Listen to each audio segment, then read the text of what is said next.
Acclamez très bien pour le roi des rois. Shangilia muzuri njoo tukufu ya Bwana. La main levée, la main droite. Mkono wa kuume yulu.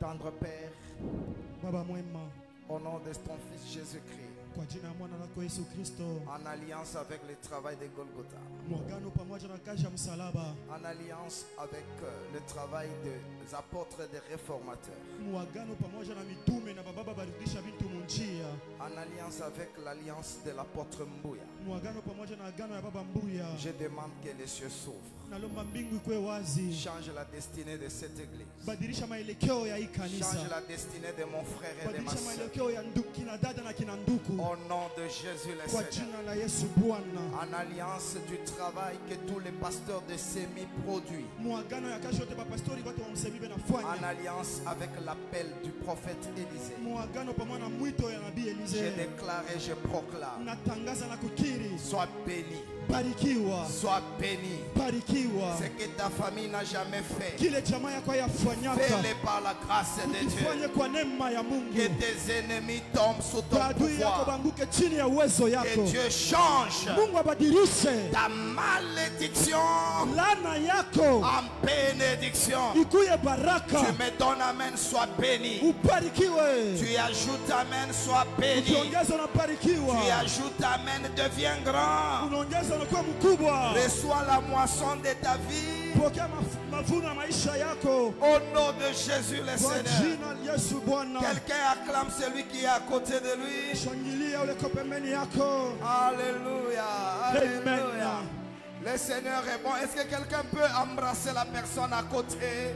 Tunaweza kugusu ule ko pembeni yako. Gloire à toi, Seigneur Jésus. Utukufu kwako Bwana Yesu. Nous pouvons nous rasseoir. Tunaweza kuikala. Merci beaucoup. Asante sana. Nous nous bénissons le Seigneur Tunambariki Bwana pour son amour et pour sa grâce. juu ya mapendo yake na neema yake. Nous disons merci au Seigneur qui permet qu'on soit là cet après-midi Tunambariki Bwana ule aliruhusu tukuye hapo magharibi ya leo. pour cette bénédiction combien précieuse qu'il nous a Juu ya donnée, hii baraka ya tamani sana alitupatia. pour que nous soyons aussi choisis pour partager la parole. Juu tuchakuliwe na shie juu tukabulane neno. Pour nous, c'est véritablement une grâce. Kwetu shie ni hakika ni neema. C'est pourquoi Dieu connaît combien je fais les sacrifices pour que je vous prêche ce soir. Ndipo maana Mungu anajua ngapi mimi nijitoa njoo nihubiri magharibi ya leo. Peut-être je ne serai pas la personne à laquelle tu t'attendais, mais tu seras la personne que Dieu va utiliser pour Saa bénir. zingine mimi sitakuya ule ulichunga, lakini wewe Mungu atakutumikisha njoo yake. Je voudrais être un canal par moi cet après-midi, que tu retrouves ta bénédiction. Nilipendelea nikuwe njia magharibi ya leo mule wewe utapatia mubaraka yako. Alors merci pour votre présence. Asante njoo yako yako kwenu. Dans la ville, il y a beaucoup d'événements. Mu maisha mko mambo ya mingi. Sur la ville, Mumukini il y a beaucoup d'événements. mko mambo ya mingi, Mais vous avez accepté de venir écouter la parole. lakini mlichika kwa kushikia neno. Merci du fond de cœur. Asante kwa roho yetu yote. Je dis merci à tous les combattants de l'évangile. Nasema asante Mamukaseka. kwa washujaa wa injili Alors, Mamukaseka. merci à tous les hommes de Dieu que je vois dans la salle. Asante kwa watumishi wa Mungu mimi naona katika C'est chumba. un honneur de vous voir encore vivant. Ni heshima kuiona tena bashima. Alors, est-ce qu'on peut apprécier en acclamant très fort pour le Eti roi des rois? tunawezi kushukuru ile mkupika mikono.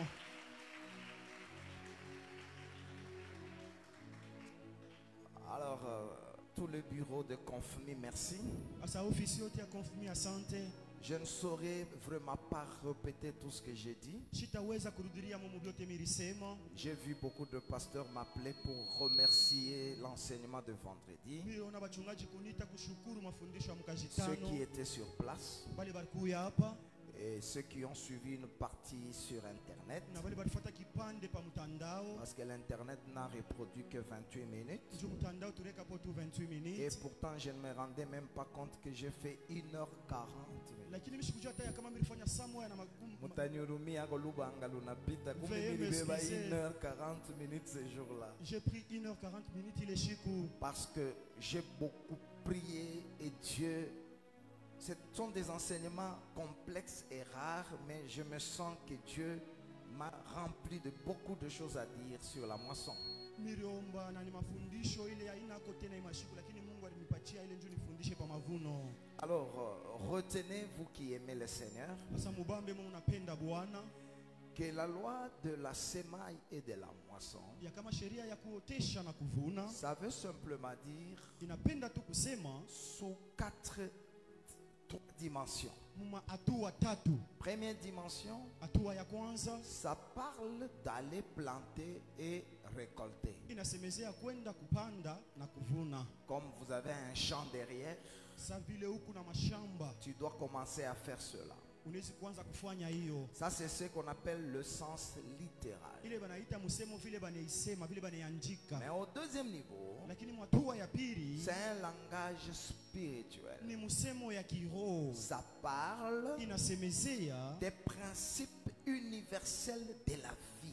makanuni na ngara ulimwengu mzima ya maisha. C'est le principe de récompense et de rétribution. Ni makanuni ya maripo.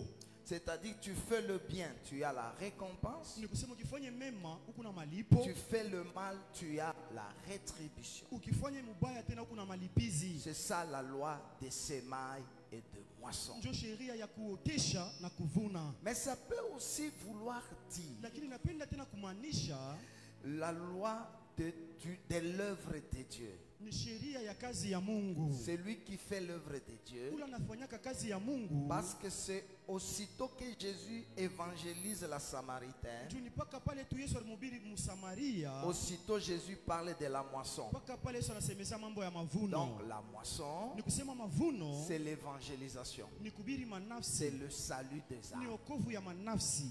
Mais au troisième ou quatrième niveau, Lakini mwatua ya tatu wala ya quand on ine, dit dans le langage spirituel moissonner, mumisemo ya kiroba kiseme kuvuna c'est donner l'offrande, ni kuleta sadaka, c'est le sens de libéralité. ni tendo ile ya kupatiana. Selon kuleta. 2 Corinthiens chapitre 9, Kulingana wa Korinto wa pili sura ya 9, on dit celui qui sème abondamment moissonnera abondamment. wanasema ule anaotesha bia mingi atavuna bia mingi. Là, la moisson, ça veut dire soutenir l'œuvre de Pale Dieu. mavuno ni kusaidisha kazi ya Mungu. Mais dans l'autre compréhension, Lakini mkuelewa kwetu, la moisson, ça veut parler de retour de Jésus-Christ. mavuno nafia kusemezea kurudi kwa La Yesu. fin de temps, Mwisho ya nyakati, les jugements derniers. hukumu ya mwisho. Ça, c'est Matthieu 13 Hii ni Mathayo 13 et c'est très important. na ni ya muhimu sana. Quelqu'un peut acclamer très bien. Mtu anaweza kushangilia mzuri. Alors, dans cette moisson-là, Muile mavuno ile, vous devez retenir munapashi kubamba. qu'il y a Dieu le moissonneur Huku Mungu anavunaka et il y a l'homme qui me regarde comme aussi moissonneur. na mtu naye anamwangalia kama wa kuvuna. Dieu est exigeant sur la moisson. Mungu ni wa mkazisho kuvuna. Tout ce que tu as reçu de Dieu, Vyote ulipokea kutoka kwa Mungu. Dieu veut voir un bénéfice. Mungu anapenda kuona faida. Dieu te donne un mariage, Mungu anakupatia ndoa. Dieu te donne un travail, Mungu anakupatia kazi. Dieu te donne un don. Mungu anakupatia zawadi. Dieu viendra moissonner sur tout ce qu'il t'a donné. Mungu atakuya kuvuna pa vyote alikukaburia. Ésaïe chapitre 5 Isaya sura ya 5 nous parle de la vigne de Dieu inatusemezea mzabibu ya Mungu. que Dieu lui-même a planté. Ile Mungu mwenyewe aliotesha Et Dieu vient chercher la moisson. na anakuwa kutafuta mavuno. Et nous avons dit que la moisson, ça veut simplement dire recueillir le produit des céréales. Tulisema tena mavuno ni kulokota vyote vinangara mambeko. Mais par rapport à la vigne, on parle de vendage. Tukisemezea mambo ya mzabibu banasema kubeba ile vendage. Mais par rapport à tous les autres arbres, on parle de récolte. Njuu ya michi ingine banasema njuu ya kuvuna. Dieu veut avoir la moisson. Mungu anapenda kupata mavuno. Vous qui m'écoutez, Mwe munanishikia, je veux que donner à Dieu sa moisson. napendelea mupe Mungu mavuno yake. Et quand Dieu vient, il ne trouve pas la moisson, Wakati Mungu anakuya shipate mavuno, il va nous punir, atetulipiza, il va nous couper, atetukata, il va enlever la haie, la clôture, afin que les bêtes nous broutent. atatosha ukuta yote njuu banyama ba makari betukurie. Mais toi aussi, tu es venu pour une moisson. Lakini wewe nao ulikuya njuu ya kuvuna. Alors cet après-midi, Asa jioni ya leo, par la grâce, par la puissance, nous voulons écouter la parole. kwa neema na kwa uwezo ya Mungu tunapenda kushikia Nous neno. sommes dans 1 Samuel chapitre 6. Tuko Samueli wa kwanza sura ya 6. Commencez par le verset 13 Kwanza kumstari wa 13 et le suivant. na ile inafuata. Je vais parler sur la bénédiction de la moisson. Tasemezea pa baraka ya mavuno. Et je vais parler exceptionnellement de 2 moissons cet après-midi. Na kwa upekee tasemezea mavuno hatua mbili magharibi La ya leo. moisson comme le salut des âmes Mavuno sa wokovu ya manafsi et la moisson comme le travail de Dieu dans un domaine. na mavuno kama kazi ya Mungu mambo fulani. Je reprends. Na hudhiriamo La bénédiction de la moisson. mabaraka ya mavuno. Je n'ai pas le temps de parler sur la moisson comme un retour de Jésus-Christ. Shina na wakati ya kusemezea mavuno kama kurudi kwa Yesu. Nous sommes dans 1 Samuel, Tuko Samueli wa kwanza chapitre 6, le verset 13 et les suivants, Sura jusqu'à ya même à sita, 19. kufika pa 19. Nous sommes debout, nous lisons la parole du Seigneur. Tushimamie kwa yulu tusome neno la Bwana.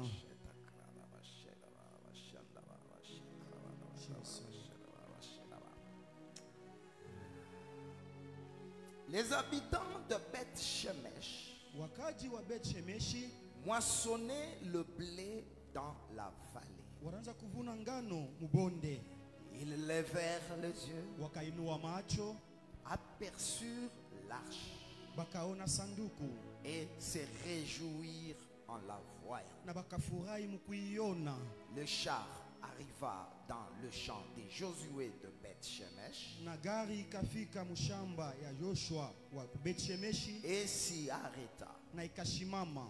Il y avait là une grande pierre. Palikuyaka pale jiwe munene, On fendit le bois bakakata michi du char ya gari et on offrit de vaches en holocauste à l'Éternel. na bakatoa bangombe sasa daka kuteketeza mbele ya Bwana. Les Lévites descendirent l'arche de l'Éternel Walawi wakashusha sanduku ya Bwana et les coffres qui étaient à côté d'elle na ile sanduku kwa pembeni yayo. et qui contenaient des objets d'or. Ndani yayo mulikuwa bintu vya dhahabu. Et ils posèrent les tout sur la grande pierre. Bakaweka byote pa ile jibwe munene. Les gens de Beth Shemesh offrirent en ce jour des Watu wa holocaustes Beth et des Shemesh wakatoa sacrifices à l'Éternel. masadaka kuteketeza na zabiu kwa wamilele. Les 5 princes des Philistins, Wafalme 5 wa Wafilisti après avoir vu cela, kisha kuona hiyo retournèrent à Écron le même jour. wakarudia kwa Ekroni pakele shiku. Voici les tumeurs d'or Tazama ile que les tendo ya Philistins dhahabu. donnèrent à l'Éternel en offrande pour le péché. Wafilisti wakatoa mbele ya Bwana njuu ya zambi Il y yao. avait aussi des souris d'or Palikuyaka pale na selon le nombre dhahabu. de toutes les villes de Philistins appartenant aux 5 chefs. kulingana na miji ya Wafilistini ya wakubwa wote. Que le Seigneur Dieu de paix Mungu wa neema vous accorde la paix. amipatie Qu'il neema, ouvre votre intelligence. afungula akili yenu. Que ces paroles ne soient pas une prédication, Hii misemo shika tu mais mahubiri, une impactation. lakini Et kutumbukiza. Dieu, au moyen de cet enseignement de quelques minutes, Mungu kupitia hii mafundisho ya dakika féconde kiloko votre éternité. aweke buzazi Qu'il mu vous milele rende wetu. capable de moissonner. Amefanya uwezaji ya C'est dans kuvuna. le nom de Jésus, nous acclamons Kwa très jina la Yesu fort. tunashangilia nguvu sana. Un peu plus fort, un peu plus fort. On Nguvu acclame sana, très nguvu fort. sana, nguvu sana. Wow. Jésus, Wow. Jésus. J'ai mis l'enseignement sous 3 dimensions. Milika mafundisho yangu yulu ya matua tatu. Première dimension, la moisson dans la loi de Moïse. Hatua ya kwanza kuvuna mtorati ya Musa. Nous avons dit que en Israël, il y avait plusieurs fêtes. Tulisema ya kama Muisraeli mulikuwa mafeti ya mingi. Il y en avait 7, Kulikuwa mafeti 7, mais il y avait 3 grandes fêtes lakini kuna mafeti 3 ya minene qui y étaient commémorées les jours de moisson. banaanza kuisherekea wakati ya mavuno. Et nous avons dit que c'était des prophéties. Tulisema ya kama ilikuwa ni mamatabiri. La première fête de moisson, c'était le prémisse. Feti ya kwanza ya kuvuna ilikuwa ni malimbuko. Ça voulait dire Ilipenda kusema le premier produit mûr matunda ya kwanza ya kuiva ya shamba on devait les présenter à Dieu. banapashi kumuonesha yo Mungu. Et l'apôtre Paul interprète pour dire Na mtume Paulo anafasiria ile njuu ya kusema que Jésus comme sémence. ya kama Yesu kama mbeko. Parce que Dieu comme moissonneur, il devait avoir une semence. Njuu Mungu sawa kuvuna alipashi kuwa na mbeko. Et la meilleure semence de Dieu c'est Israël. Na mbeko ya mzuri ya Mungu ni Israeli. Et la meilleure semence aussi de Dieu c'est Jésus. Na mbeko ya Mungu ya mzuri tena ni Yesu C'est Kristo. pourquoi il dit dans Jean chapitre 15, mon père est le vigneron, moi je suis le cep. Ndipo maana Yesu anasema baba yangu yeye ni ule alirima ile zabibu na mie ndio ile muchi. Donc nous voyons que la semence que Dieu a plantée dans ce monde, Ni kusema tunaona ile mbeko Mungu arotesha mu hii dunia. il s'appelle Jésus. Quelqu'un peut acclamer très fort. Inaitwa Yesu, mtu anaweza kushangilia nguvu sana. C'est pourquoi Dieu nous a aussi moissonné, Ndio kwa maana Mungu alituvuna na shie parce pia. que la semence c'est Jésus-Christ. Ndio mbeko ni Yesu Kristo. Alors Jésus est la gerbe qui a été agitée, Yesu ni ile muchi baritikiza. et c'est la seule personne qui mérite d'être prêchée dans l'église. Na ni mmoja tu anastahili tumhubiri mkanisa. Parce que nous devons l'agiter de côté et de Ndio côté. tunapaswa kumtenkesha ngambo yote na ngambo. Et quand nous agitons Jésus, Tukimtenkeshe Yesu il y a des graines qui tombent. kuku mambeko Je inaanguka. viens de dire à quelqu'un, Na kwa kwambia mtu mmoja, dès que tu vas élever Jésus, ukimuinue tu Yesu, la guérison va tomber. matunzo itanguka. Il n'y a qu'une seule bouteille qui avait l'huile.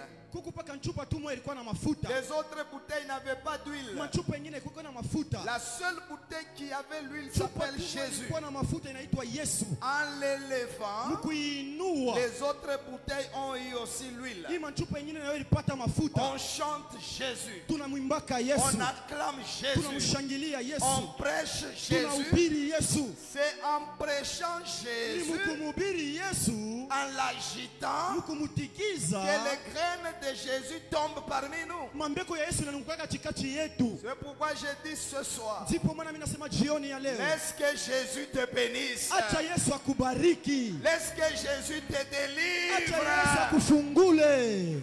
Et pendant la fête des prémices, Na wakati ya feti ya malimbuko, c'est pendant cette période-là que Ruth entre en Israël. ni wakati ile Rutu aliingia Et Muisraeli. quel est le travail de Ruth? Na kazi ya Rutu C'est d'aller ramasser les ni graines. kwenda kulokota ile minji. Dans ton quartier, il y a des graines tombées. Mumtaa yako muku maminji ilianguka. Ici à la Kenya, il y a des graines tombées. Umu mkenya muku mangano ilianguka. Toi qui es maudite comme Ruth, Wori lainiwa sa Rutu. toi qui es stérile comme Ruth, Wo kutasa sa Rutu. entre dans le champ, Ingia mu mashamba. ramasse les graines. Lokota miinji. À midi, Boaz va te récompenser. Saya miji Bowazi atakulipa. Il dira, j'ai défendu à mes serviteurs de te Atasema, toucher. mimi kataza watumishi yangu Si tu bakubambe. es actif dans la moisson, Kama kuna tenda mkazi, ni ton père, wala bata baba ni yako, ta mère, hata mama yako, ni les esprits, hata mampepo, personne ne va te toucher. hakuna mtu atakugusa. Et tu boiras de l'eau déjà puisée. Na utakunywa ile mai basha kushota. Mais après la fête des prémices, Lakini kisha feti ya malimbuko, il y a la fête de Pentecôte kuku feti ya Pentekoste, que nous pouvons comparer à l'enlèvement de l'église. tunaweza kuilinganisha na kunyanyuliwa kwa Là, kanisa. ça sera deux pains qu'on va présenter devant Dieu. Lakini itakuwa mikate mbili batamonesha Mungu. Dans l'église, Mukanisa on doit présenter une partie d'Israël et une partie des nations. tunapashi kuonesha kipande kia Israeli na kipande kia mataifa. Mais la troisième moisson, Lakini kuvuna kwa tatu c'est la fête des tabernacles. ni feti ya mahema. Ça nous parle de la deuxième résurrection. Inatusemezea kufufuka kwa pili. Mais celle-là ne nous concerne pas. Lakini ile haituangalie. Mais nous sommes venus dans la moisson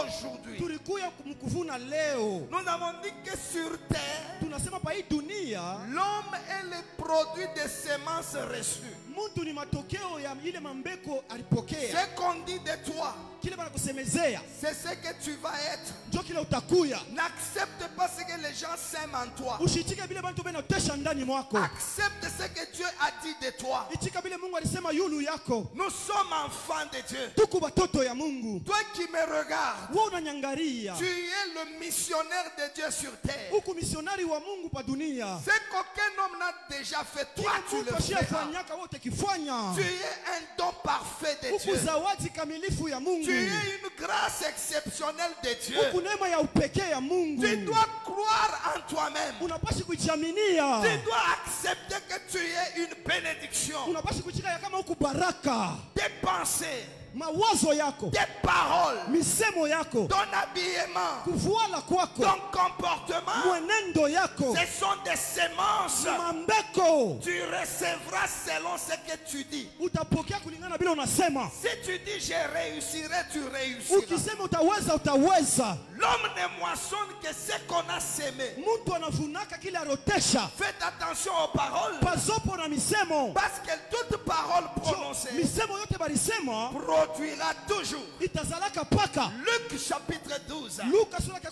La 12. Bible dit, Biblia inasema quand vous regardez les nuages, kama unaangalia ni wingu, vous dites, unasema il fera comme ça, itafanya hivi, il en sera ainsi. itakuya vile. C'est en disant que tu produis l'événement que tu appelles. Ni kusema unazala mamambo unapenda. Même si tu es malade, Hata kama kumgonjwa, ne dis pas que c'est la fin. usiseme ni mwisho. Dis que mon Rédempteur est vivant. Il s'élèvera les Kama derniers. mkombozi wako ni mzima, Il faut atalamuka wa que tu mwisho. dises, je ne mourrai pas. Ninapenda useme mimi Je sitakufa, vivrai. nitaishi, Je raconterai les œuvres de nitatangaza Dieu. matendo ya Mungu. Toi qui m'écoutes, Wewe unanishikia sur ta vie, kwa maisha que yako, Dieu te sanctifie. Mungu Toutes akutakase. les paroles que tu as parlées, Misemo yote toutes les ulisema, paroles qu'on a misemo prononcées, yote balitangaza yule yako. amen, mine ibomona. Je détruis cela. Deux, Cha pili, ce que nous faisons.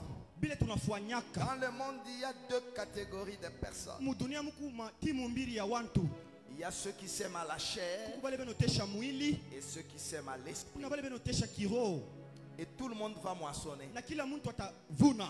Celui qui s'aime à la chair Ula naotesha njuu ya mwili moissonnera la corruption. atavuna uharibifu. Je ne veux pas que ton mariage moissonne la corruption. Sipendele ndoa yako ivune uharibifu. Je demande à Dieu la Na miséricorde. mulomba Mungu rehema, Que Dieu te pardonne. Mungu Si akusamehe. tu as fait des dégâts dans le passé, Kama ulifanya vibaya tu jana, lèves la main, que Dieu te nainua pardonne. mkono, Mungu Si akurumie. dans ton champ il y a maintenant les épines, Kama mashamba yako que muko Dieu miba, te fasse grâce. Mungu akujalie Ne neema. moissonne pas la mort. Usivune Ne lufu. moissonne pas la maladie. Usivune Ne magonjwa. moissonne pas la pauvreté. Usivune Ne bumashikini. moissonne pas les divorces. Usivune Ne kuachana. moissonne pas la division. Usivune Ne kukatana. moissonne pas la pauvreté. Usivune bumashikini. Moissonnez la grâce. Moissonnez la miséricorde. rehema. Moissonnez les succès. Vuna kufaulu. Moissonnez la Vuna gloire. utukufu.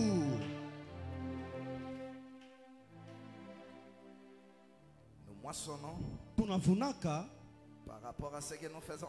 kulingana na vile tunatenda. Wow. Mungu wangu. C'est ainsi que l'apôtre Paul nous dira. Ni hivyo mtume Paulo atasema, Si nous avons semé les biens spirituels, kama tuliotesha bintu ya kiroho, est-ce une grosse affaire si nous moissonnons les biens temporels? eti ni mubaya kama tunavuna bintu vya kupapasa? Ah bon? Ha? C'est que sur cette terre, on peut moissonner les biens temporels. Ni kusema pa hii dunia tunaweza kuvuna bintu vya kupapasa. Je viens annoncer à une âme Na ce kwa soir, kutangazia nafsi mwa magharibi ya leo, comme ton père, saka kama baba yako, avant que tu ne meurs. kabla ukufwe, Ne manque aucun don. usipuse zawadi hata Que moja. Dieu te donne l'argent. Mungu akupe franga. Que Dieu te donne le Mungu mariage. akupe ndoa. Que Dieu te donne la Mungu grandeur. akupatie Que bukubwa. Dieu t'ouvre maintenant les Mungu portes. akufungulie milango. Que Dieu te Mungu guérisse. akuponye. Là où ton père n'est jamais allé, Baba yako toi tu shafika. iras. Wewe utaenda hapo. Reçois les biens de la terre. Pokea vitu vya Dieu kupapasa change dunia. ta maison. Dieu change ton Mungu habillement. anabadilisha kuvala Dieu te kwako. donne les choses importantes. Anakupatia vitu. Que Dieu change ton Mungu statut. anabadilisha anwani yako. Moissonnez.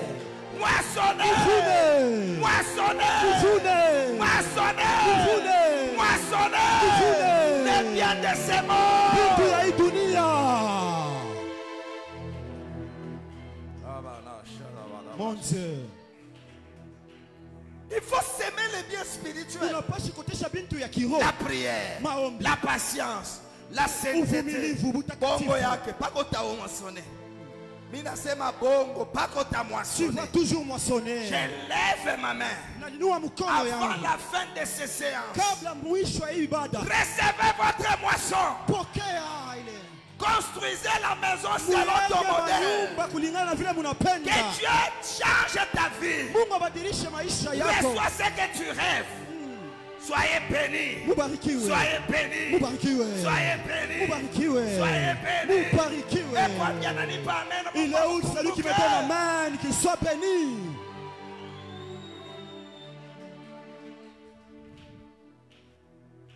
Bongo pa dunia tutatoka bila de bien temporel. Mensonge, on ne quittera pas ce monde bila bintu ya kupapasa. Bale bali kuchambula jana. Ceux qui t'ont insulté hier Banezi kukuchambula leo. peuvent t'insulter aujourd'hui. Mais bongo kesho hapana. Mensonge demain pas. Wewe unapanda bintu ya kiroho. Toi qui aimes les choses spirituelles. Tout ton temps c'est la prière. Wakati yako ni yetu ni maombi. Wesona le bien temporel. Pokea bintu vya kupapasa. Que Dieu te bénisse en Mungu disant akubariki. dis à celui qui est à côté de toi, Ambia ule pembeni yako. je suis en train de s'aimer Niko naotesha. dans ce monde. Mwi dunia. J'aurai les biens temporels. Nitapata vitu vya Mon kupapasa. habillement va changer. Maisha. Ma maison va changer. Nyumba yangu Ma itabadilika. santé va changer. Afya yangu Oui, itabadilika. dunia. Dans ce monde. Ninasema wapi? Je dis Oui, oui. dunia. Dans ce monde. Ta voile nami bien.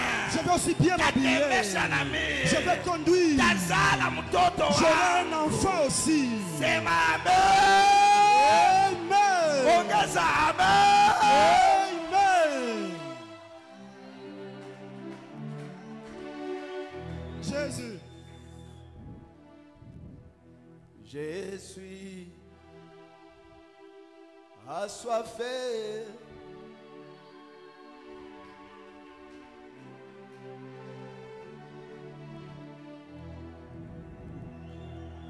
Je suis. Oh.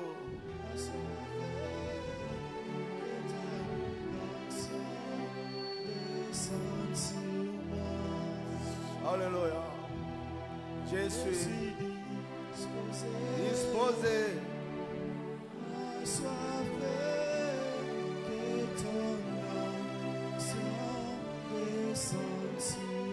Sur moi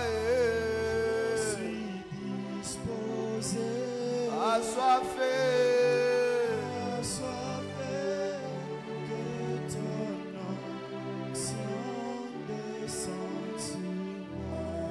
Première bénédiction avant que tu meurs. Baraka ya kwanza kabla ukufwe. Les biens temporels que tu vas moissonner parce que tu es venu ici. Bintu ya kupapasa utavuna njuri kuu yomu. Ne meurs pas dans la jeunesse. Usikufa ungali kijana. Vieillis. Zeka. Vieillis. Zeka. Sois consolé. Zeka. Honoré. Ufarijiwe mjini la Yesu. Jésus. Honoré. Jésus. My God.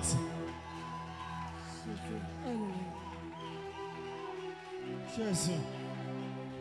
Harabasi. Dieu, Mungu il va écouter ma voix. atasikia sauti yangu. J'ordonne et je déclare Naruhusu na kutangaza que l'argent de ce pays te reconnaisse. makuta ya mkini kutambue. Toi qui as aimé Jésus, Wewe ulimpenda toi Yesu. qui as servi Jésus, Wewe ulimtumikia Yesu. ta moisson est préparée. Mavuno yako Reçois yanatengenezewa. ta moisson. Unahitaji kuvuna. Reçois ta moisson. Pokea mavuno yako. Reçois ta moisson. Pokea mavuno yako. Reçois ta moisson. Pokea mavuno yako.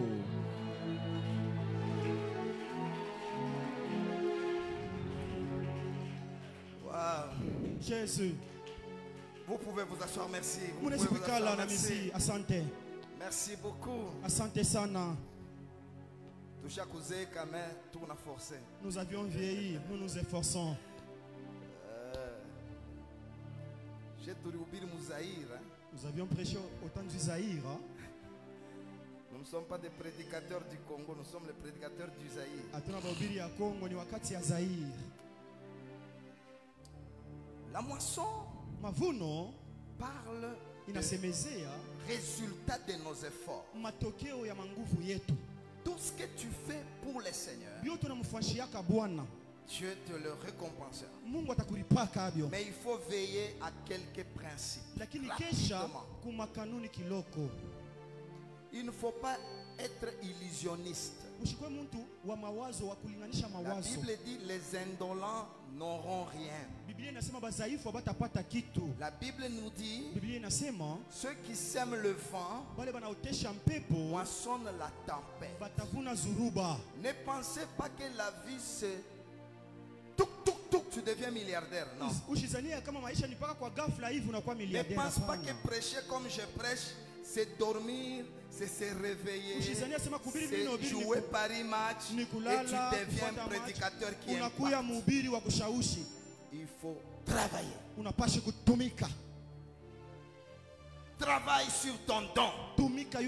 Travaille sur ton mariage. Ne te plains pas de ce que tu vois. Travaille. Travaille. Travaillez. Et un jour vous allez moissonner. On ne devient pas grand parce qu'on dort. On ne peut pas prêcher dans de grandes conférences quand on mange 60 repas par mois. On ne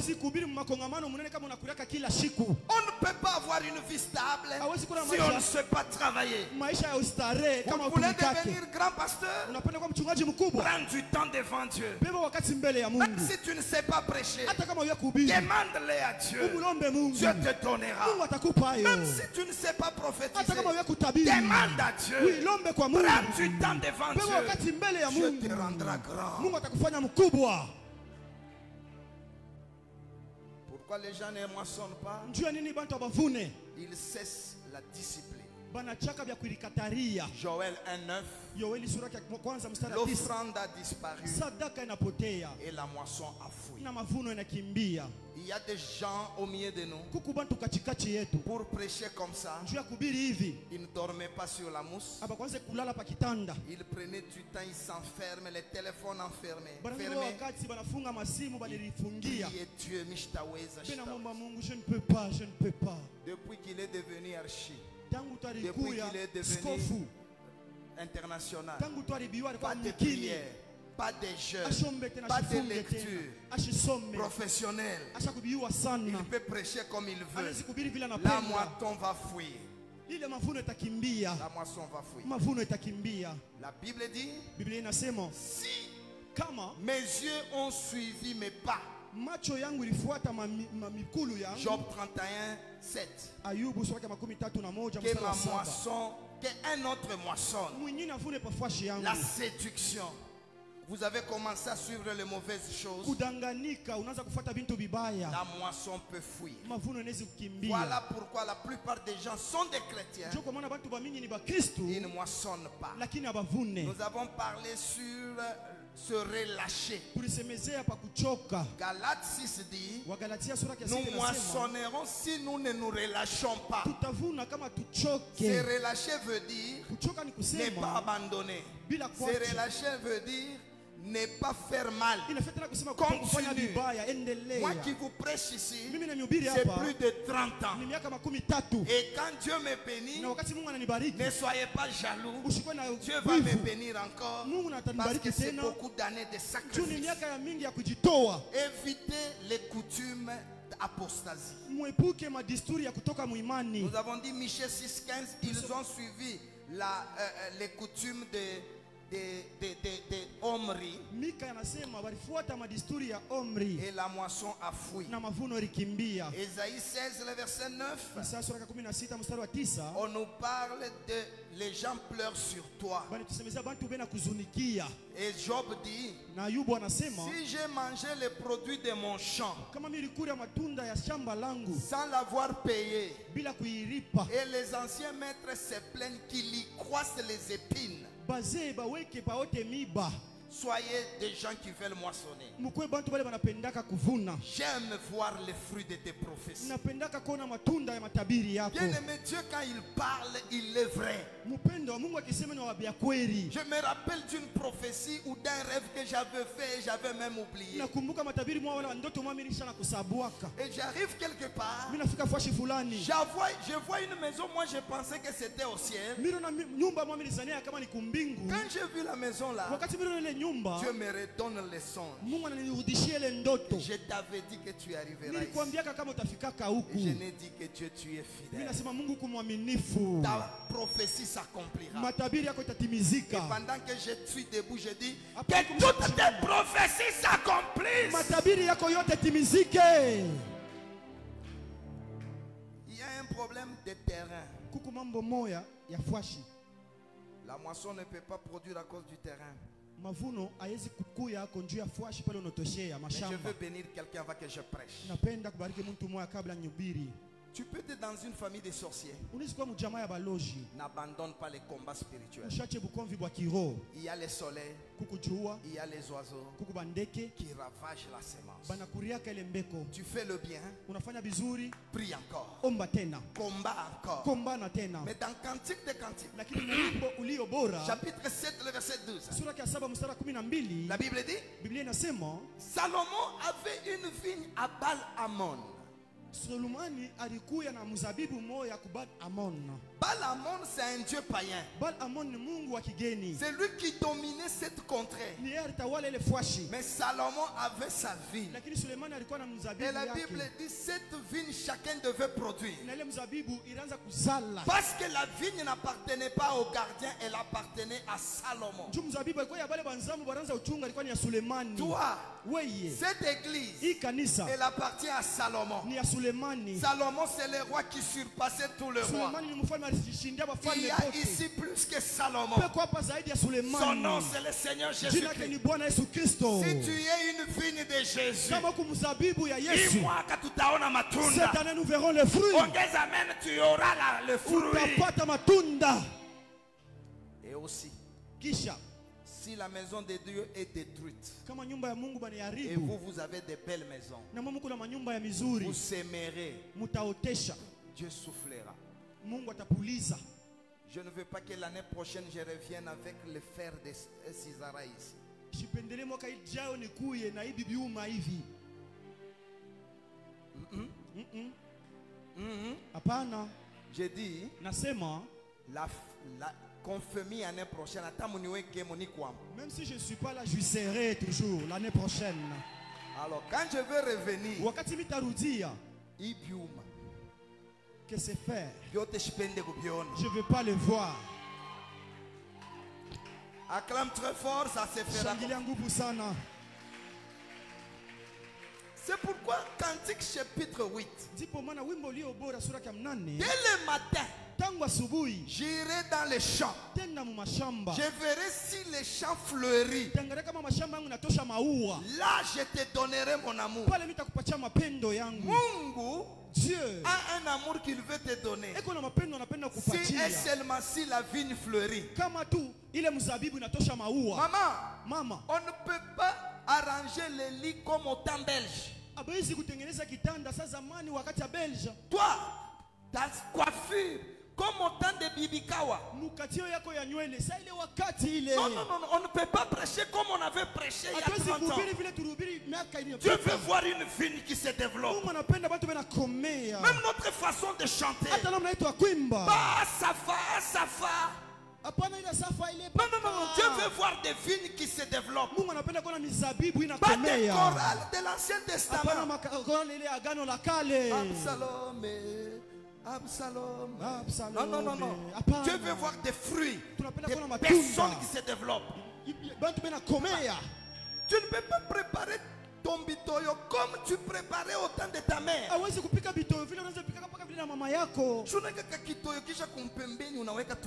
À côté, il met des fleurs.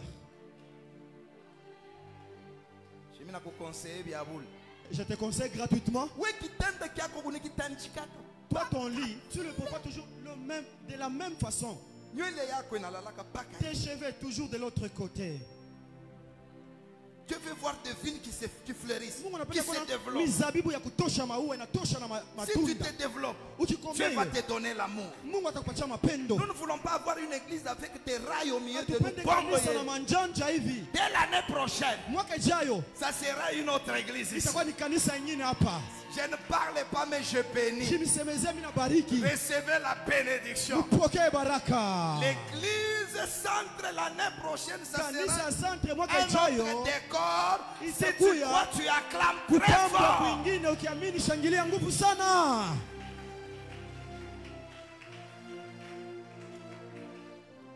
Samuel est serviteur de Dieu. Il est établi, mais l'arche a été volée. Il commence l'œuvre de Dieu sans arche.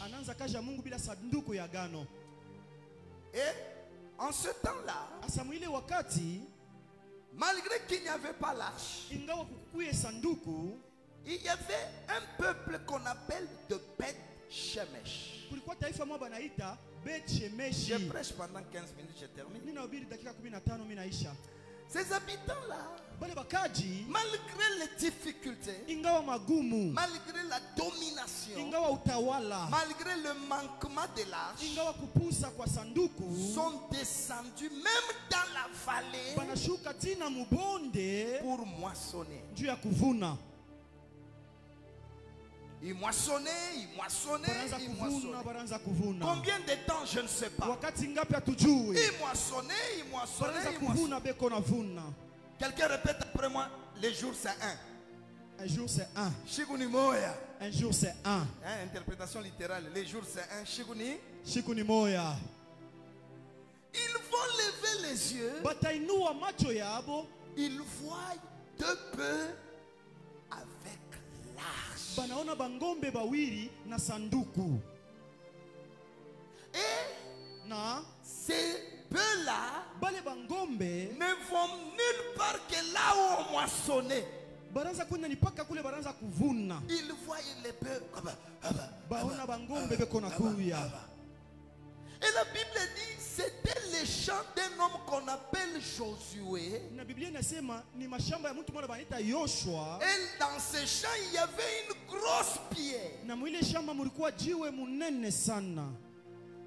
Il moissonnait. Et du coup, l'arche revient. La Bible dit, ils eurent une grande joie. Le chant de tristesse est transformé en joie. Et ces gens-là qui étaient hier des moissonneurs, ils ont eu l'identité transformée. Ils sont devenus des sacrificateurs parce qu'ils offraient des holocaustes. Cette arche-là ne revient pas seulement arche. L'arche va rentrer. Les premiers disciples n'avaient pas compassion des âmes. Et Jésus les change. Il va maintenant établir les disciples qui ont compassion des âmes. L'œuvre de Dieu, c'est aller dans la moisson. Et la moisson, ce n'est pas d'abord acheter les rideaux.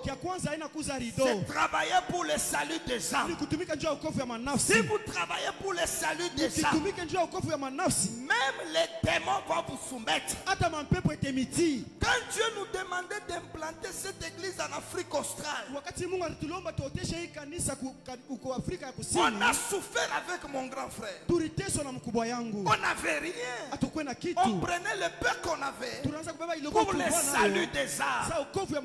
Il arrivait des moments, on vous appelle, on veut nous chasser du pays. On envoie l'argent. Et Dieu aujourd'hui, il nous bénit et il nous bénira. Travaillez pour le salut des âmes. La moisson, si tu chantes, regarde les gens qui seront sauvés. Prie pour que tes chansons touchent les cœurs. Prie pour que tes prophéties touchent les cœurs.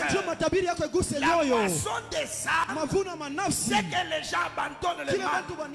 Si tu y arrives à moissonner les gens, il y aura des bénédictions. Il y aura des bénédictions. Il y aura des bénédictions. Ne soyez pas là pour maudire les gens. Priez pour le salut des âmes. Ayez souci des âmes. Dépensez-vous pour le salut. Jésus dit, regardez les champs.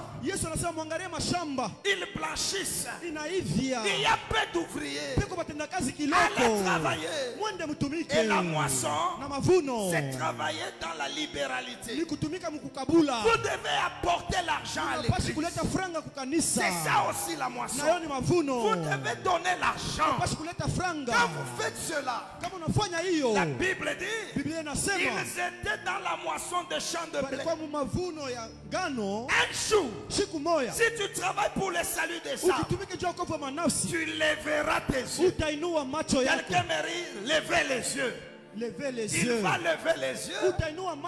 Ce qu'il n'y avait pas dans ton pays, ça va rentrer de soi. Si tu travailles pour le salut des âmes, si tu travailles pour soutenir un pasteur, si tu travailles pour aider l'église, si tu fais du travail correctement, avant la fin de cette année, l'arche qui était perdue, l'arche que tu n'as jamais eu, elle va rentrer d'elle-même.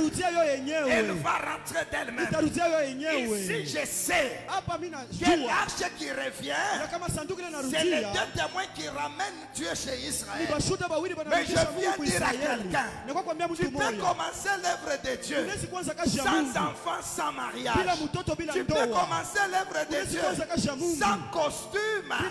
Mais si tu moissonnes, il y aura un jour, le mariage va rentrer de soi. Et ce jour, c'est ce soir. Je viens dire à quelqu'un, ton arche est en train de rentrer. Ton Dieu est en train de rentrer. Si tu donnes amen, que ton arche revienne.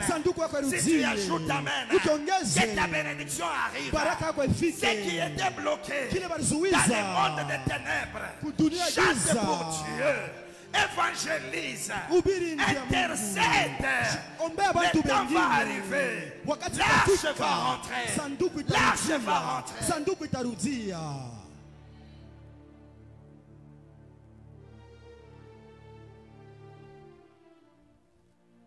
Alléluia. Il lève les yeux parce que tu es le champ de Josué. Tu es le champ de Jésus-Christ. Et au milieu de nous, il y a un fondement. L'enseignement des apôtres. L'arche va suivre cela. Tu n'as pas besoin de toute autre chose.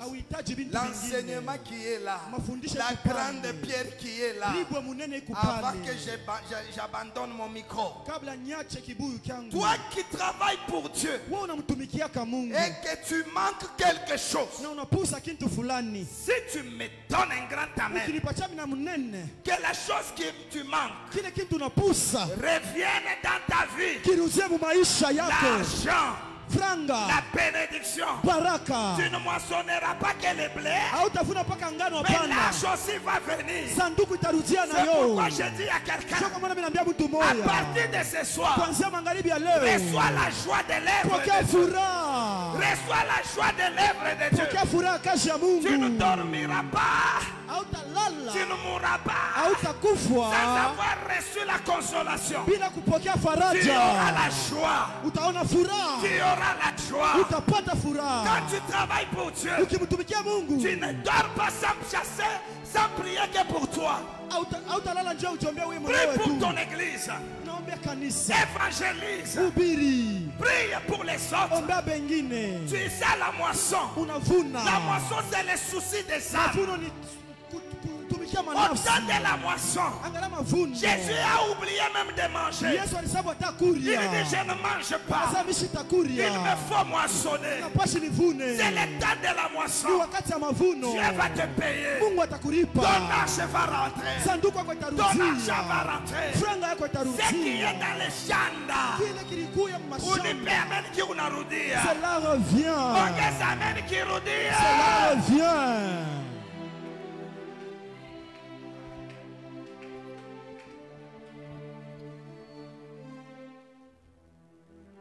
Oui, ça va rentrer. Je vois que cela va rentrer. Travaillez dans la maison de Josué. Travaillez là où il y a l'enseignement. Moissonne là. Boaz dit ne va pas dans un autre champ. Moissonne. Ton temps va arriver. Un jour tu dormiras et tu lèveras les yeux. L'arche revient. L'arche revient. L'arche va être dans ta maison. Ton arche là tu le verras. Ta promesse rentrera. Ta bénédiction s'accomplira. Ta bénédiction va venir. Travaille sous le soleil. Travaille sans récompense. Travaille pour Dieu. L'heure vient. Tu ne seras pas comme ton père. Ton arche va rentrer. Ta bénédiction rentre. Ajoute, reçois cela. Amen.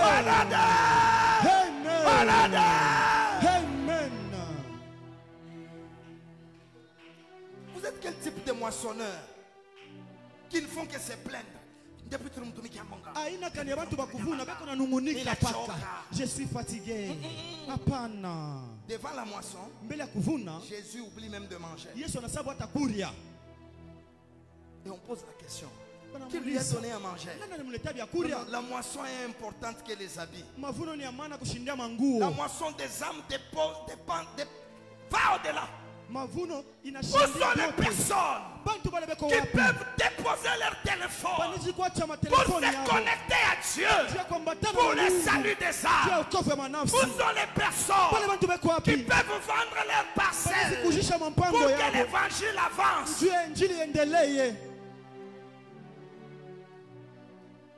Quand on parle de la moisson, nous prêchons parce que l'Europe s'est sacrifiée pour nous aider.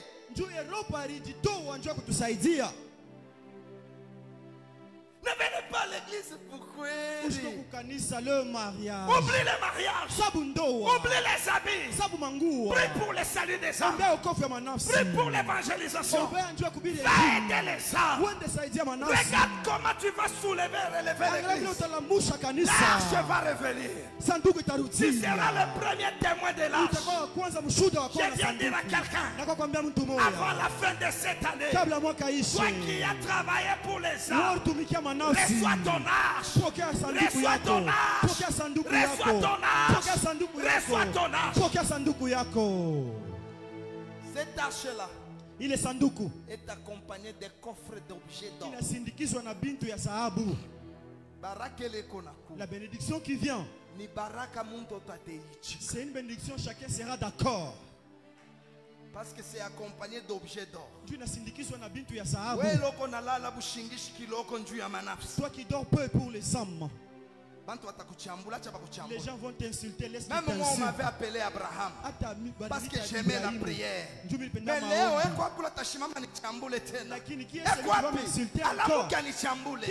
j'ai grandissé avec les cousins. Quand ils buvaient, quand ils parlaient les problèmes des filles, moi j'ai prié et on m'a nommé Baba Abraham. Aujourd'hui, à cause de la moisson des âmes, Dieu nous récompense.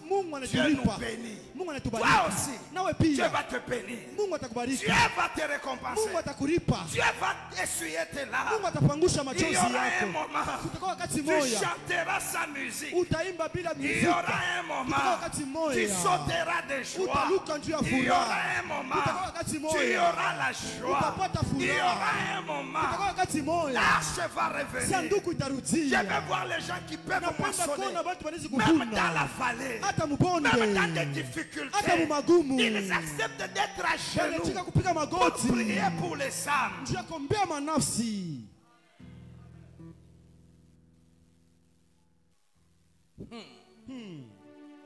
Et la bénédiction qui vient, ça peut être l'arche, ça veut dire les dons. Mais accompagné des coffres d'or. Que Dieu colore ta vie. Que Dieu honore maintenant ta vie. L'objet d'or que je vois, Ce sont les voyages. C'est une bénédiction. C'est un mariage glorieux. C'est un ministère glorieux. Mungu a honoré maisha yako. Toi qui travailles pour Dieu. Toi qui travailles pour le salut. Toi qui fais tout pour que les autres prêchent. Pour que les autres grandissent. Oh, que Dieu se souvienne de toi.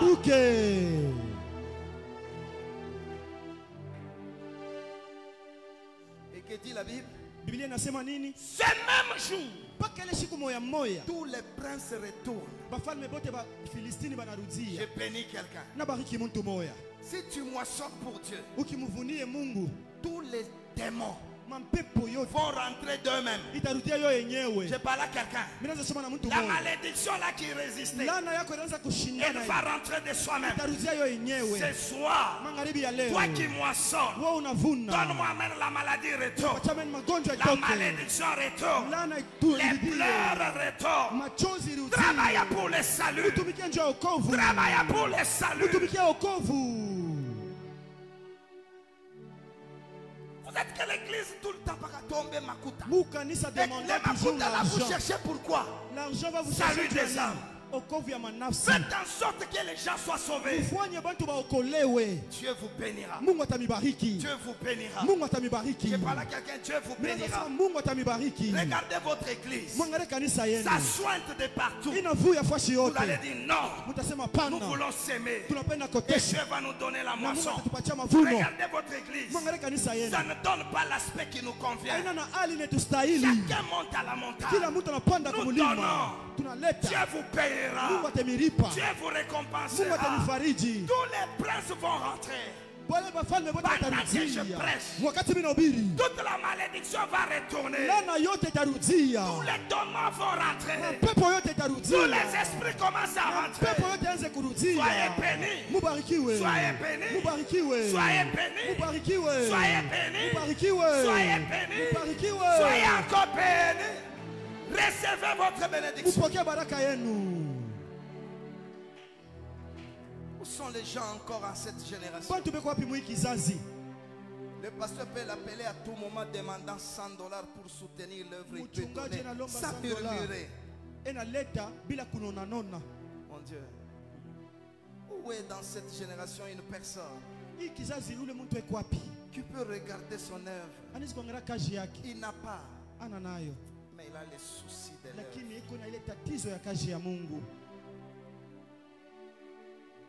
Quand il arrive à l'église, il voit les gens ne prêchent pas bien. Au lieu de calomnier, il va à la prière. Seigneur, relève mon pasteur. Seigneur, agrandis mon ministère. Seigneur, bénis ma communauté. Dieu ne peut pas t'abandonner. Tu lèveras tes yeux. Tu verras les choses rentrer. Et les démons familiaux vont fuir. Et tous les princes ne te feront rien du mal parce qu'ils se sont déjà répandus auprès de toi. Je viens dire à quelqu'un, la préoccupation pour que l'œuvre de Dieu avance, c'est une véritable moisson. Dans le peu que tu as, si tu deviens comme Ruben, qui va au temps de la moisson, chercher le blé, mais dans cette moisson-là, il va trouver les mandragores. En évangélisant, tu trouveras quelque chose que les autres n'ont pas. En travaillant pour le salut des âmes, tu auras aussi ce que les autres n'ont pas. Par ce mandragore, ça fait que papa rentre chez sa maman. Dieu va te donner quelque chose qui réconciliera ta famille. Au nom de Jésus-Christ, travaillez pour le salut des âmes. C'est comme je vous disais. L'église que vous voyez a coûté la vie à des personnes en prière, en offrande. Pas l'offrande d'aujourd'hui parce qu'on peut en avoir. Mais il y a 20 ans, n'avait rien. Mais à cause de l'amour des âmes, on a tout laissé. Toi aussi, est-ce que tu peux laisser quelque chose pour le salut des âmes? Est-ce que tu peux donner quelque chose pour le salut des âmes? Dieu le verra un jour tes yeux. Et tu commenceras à avoir la joie que Dieu existe. Vous qui m'écoutez, voilà la conclusion de mon message. Avant la moisson à l'enlèvement, où Samson va venir chercher sa femme au temps de la moisson, mais la femme est donnée à un autre, et il y a eu un jugement. Nous nous demandons à quelqu'un, dans le peu que tu as, si tu peux dire non, moi je me lève, je veux donner ça, je veux donner 10 $. Parce qu'il y avait un temps où ça sointait ici. Ça sointe encore ou ça pas? Ça sointe. On a déjà résolu. Pas qu'à couler. Ah, on cherche alors 50 $. 50 $. C'est 500 $. 500. Quelqu'un vient vite dans les 50 $, il apporte 2 $, 3 $, 5 $. Rapidement. Ouais, moi, tout ça, moi, ni 10 $. Viens seulement te dire, moi, une tôle, c'est 10 $. Vite. Salut des âmes. Okovamanafsi. Salut des âmes. Merci. Asante. Merci. Asante. 2, 3, 4. Combien de tôles, papa? 2 tôles. Biri. Il nous reste 48. Rapidement. Rapidement, on veut prier. Wow, merci pour la sensibilité. Asante Dieu wepesi wokovu ya manafsi. Moi. Une. Combien? 5. On a déjà combien? 5, 7, 8.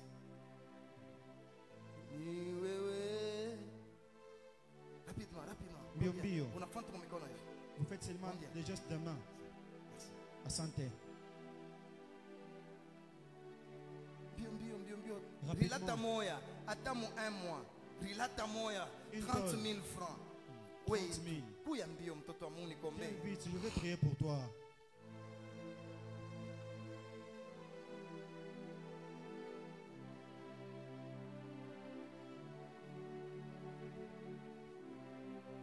Salut des âmes. Okovu ya manafsi.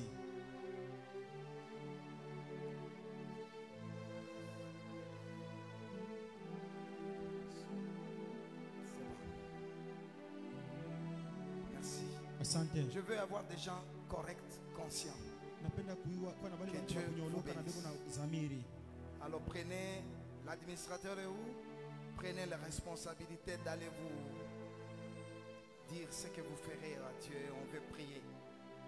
Merci. Asante.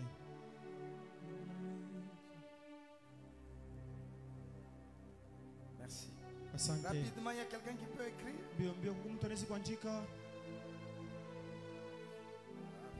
Bon, ça dépend de toi, tu peux ne pas le faire, mais c'est ta responsabilité.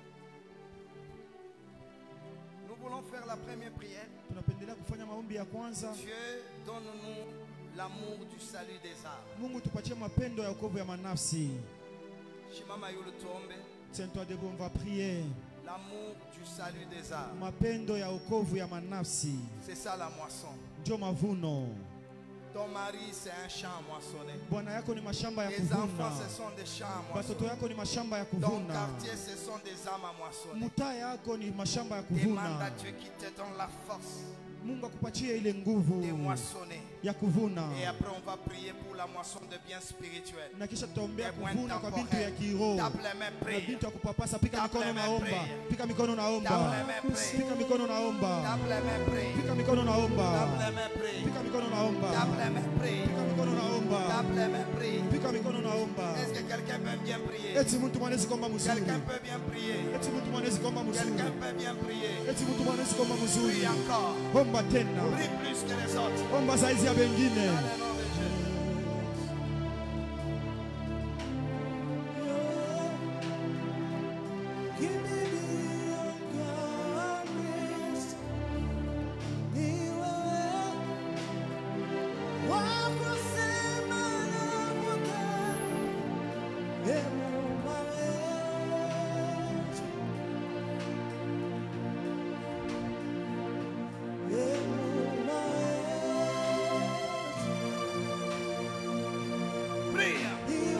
nzuri.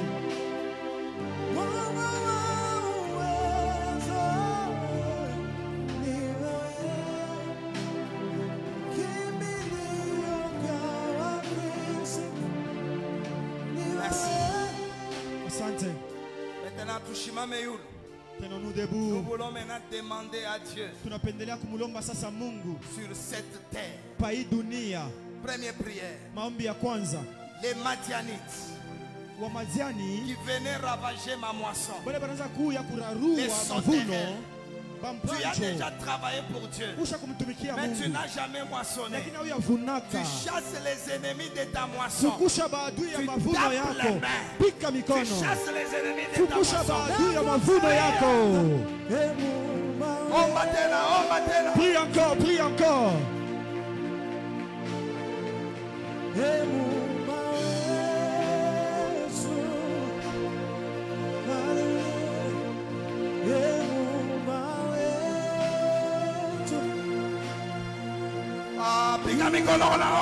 Claque la main, prie. Claque la main, tu pries. Claque la main, tu pries. Claque la main, tu pries. Claque la main en priant. Claque la main en priant. Claque la main, tu pries.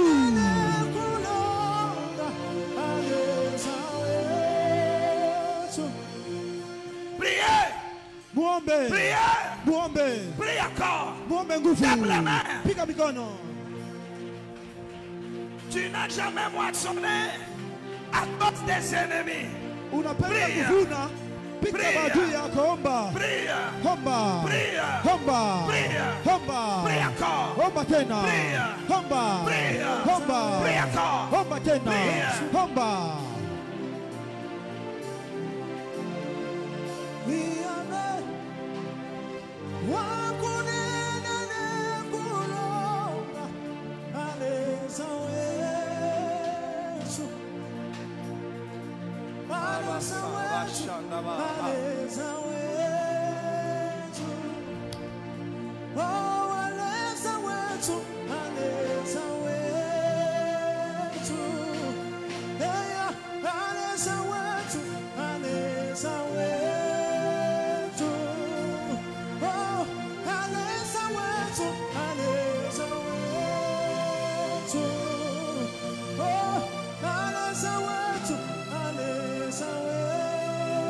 L'apôtre Paul dit, si on a semé des biens spirituels, est-ce une grosse affaire si nous moissonnons les biens temporels? Est-ce que quelqu'un a déjà semé les biens spirituels ici? Tu as aidé quelqu'un qui était malade. Maman avait enfanté, tu étais parti pour la servir. Tu as quand même semé des biens spirituels. Tu as déjà nourri des gens que tu ne connais pas. Tu as quand même aidé les gens au nom du Seigneur. Tu mérites maintenant la moisson terrestre. Et là, ça demande aussi une bénédiction. Toi qui es ici, reçois la moisson temporelle. Tu commences à demander la moisson temporelle. Mon Dieu, je t'ai servi. Honore-moi. Donne-moi la moisson temporelle. Demande-le.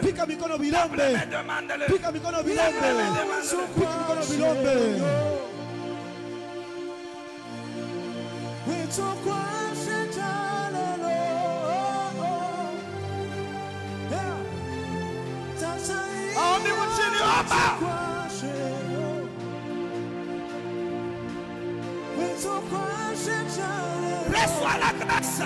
Reçois la grandeur. Reçois l'élévation. Reçois ton mariage. C'est la bénédiction. Tu dois moissonner.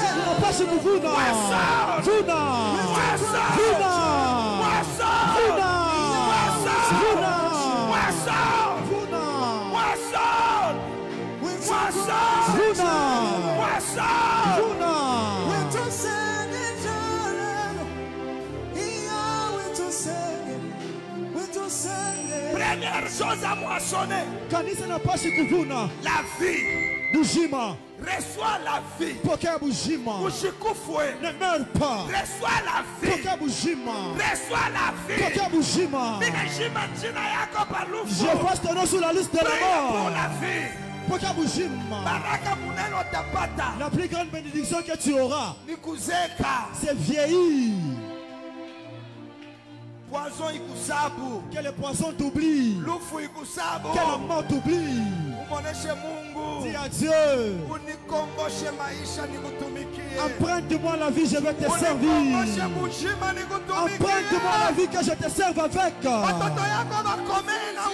Que les enfants grandissent avec toi. Jésus, moissonne la vie. Moissonne la vie. Pokabushima.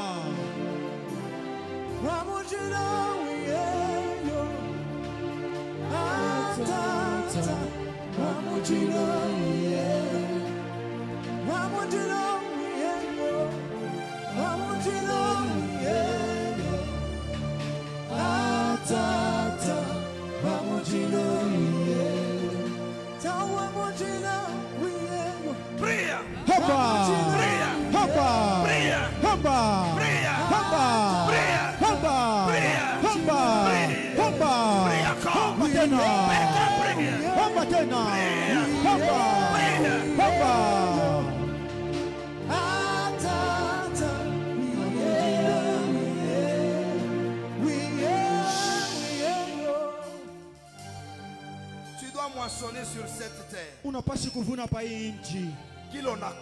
Ce que vous manquez. La bénédiction, ce n'est pas le véhicule.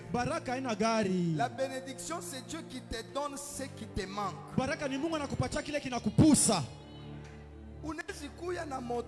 Tu peux avoir le véhicule, mais tu es maladif. La bonne santé devient une bénédiction pour toi.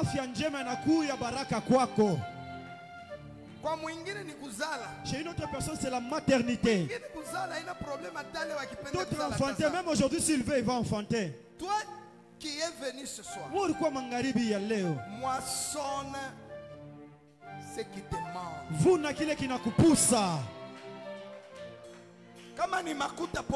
Si c'est l'argent, reçois l'argent. Si c'est les dons, reçois les dons. Si c'est le mariage, pokea ndoa yako.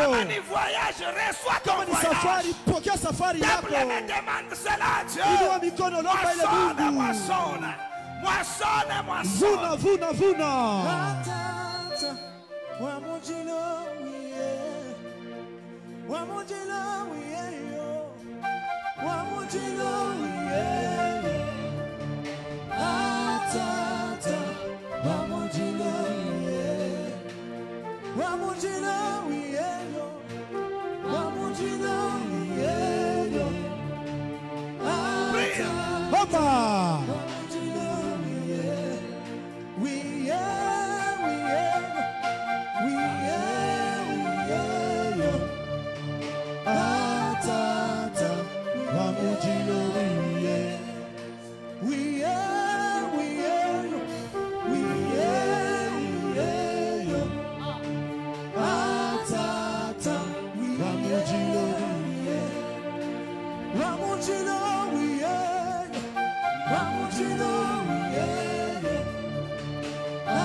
Je veux maintenant arroser la semence de quelqu'un.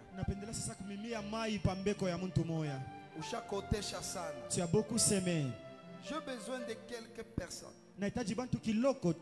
qui peuvent donner dans un mois un sacrifice qui va permettre à l'église ici de commencer un grand projet. Sadaka itasaidia kui kanisa yanze matengenezo kubwa.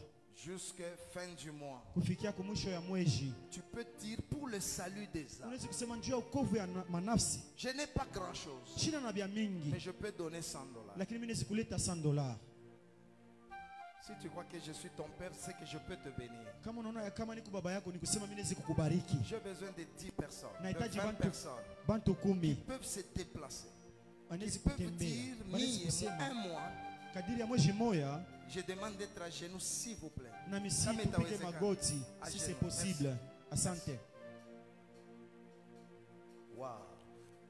Pour le salut des âmes. Ça va aider l'œuvre de Dieu à avancer. 100. Venez. Je n'insiste pas parce que c'est. Shikazishe njoo. Je suis votre père. Vous m'avez vu hier, vous m'avez vu aujourd'hui. Il n'y a rien que je peux mentir. Je suis le vrai témoin de la fidélité de Dieu. Viens, tu vas me donner $100. Et je reviendrai ce dimanche-là. Pasteur atanyonesha siku mimi nitakuyaka mimi moi personnellement. Je vous dirai le jour où je viendrai mimi mwenyewe. Inakuwa kumwasone. Et je viendrai moissonner. 1, 2, 3, 4, Venez. 5, 6. Nous avons besoin de 4 personnes. J'ai besoin encore de 4 personnes.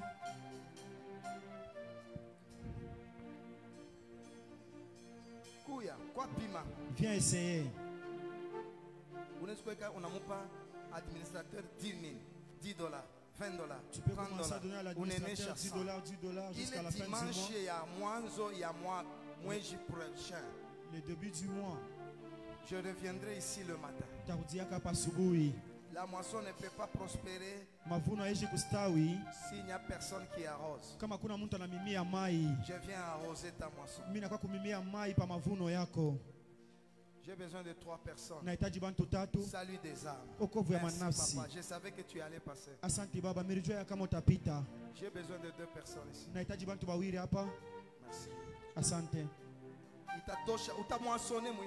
Tu vas moissonner dans ce monde. C'est pourquoi on appelle ça sacrifice. Tu n'en as pas. Mais tu vas faire un effort. 20 000, 20 000. Et tu vas finir. Je veux que ça soit un sacrifice. 2 personnes. 2 personnes.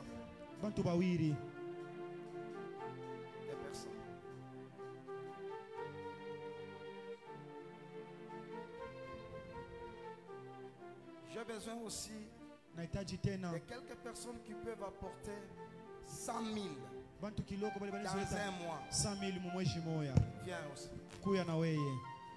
Oh, merci pour votre part. Vous croyez en moi. Asante munanyaminia.